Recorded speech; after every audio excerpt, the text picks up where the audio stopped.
EMS learners, welcome to this channel. My name is Mr Du Plessis and you know me, I'm the EMS guy. So, to continue in my brilliant trend, I've got another joke for you. Do you know what has more letters than the alphabet? I hope so. It is the post office. Today we're finishing off our topic on forms of ownership, and we're doing private companies. So make sure you watch it, hit like, subscribe, share it with your friends, and also if you need some revision on the work we've done previously, make sure you go and watch the other videos available. So let's dig into this one. Entrepreneurs, so we're digging into today's lesson in this video. It is on forms of ownership and specifically in the subtopic of private companies. Now we have done in the previous videos, we've done a sole trader, we've done partnerships, we have done close cooperation, and in that video I did some revision on the terminology, which I'm not going to do in this video, so make sure you understand that because I'm building on it. Now with private companies, we're going to go into public and private companies. Today is our focus on the private companies, and then in the last video we're going to end off with public companies. We're not going to focus on co-ops or non-profits or state-owned or personal liability companies. That is for a later stage. Alright, so the terminology we need to understand is capital, liabilities, which is it's your limited or unlimited, what's the legal entity state, and continuity. These are the things that will influence your decision whether or not what type of form of ownership you are gonna choose.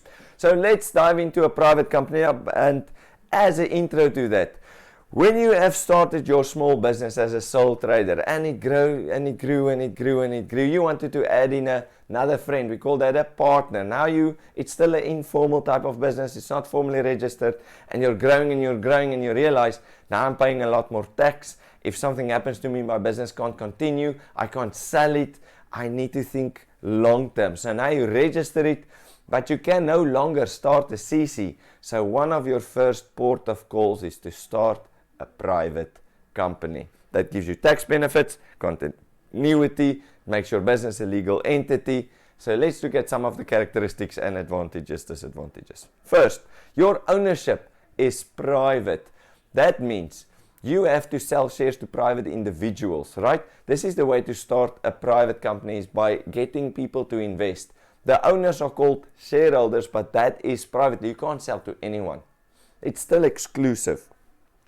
It gives you unlimited continuity, as we said. The business will continue to exist. Owners called shareholders, you need a minimum of one shareholder, and they provide capital in return for shares.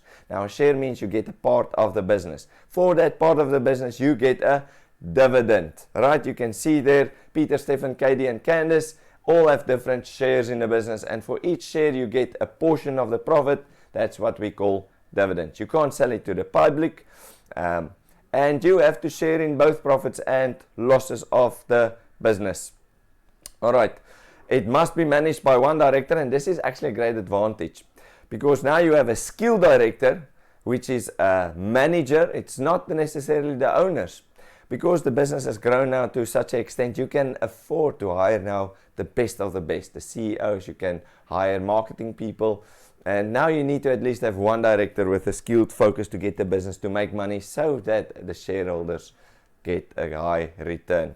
We know that it's got limited liability, but you need to register at the CIPC. And what documents you need? You need the memorandum of incorporation, and you need to register at the register of companies. Alright? The business has a legal entity, fixed business tax, but they also pay dividend tax, which is a 15%.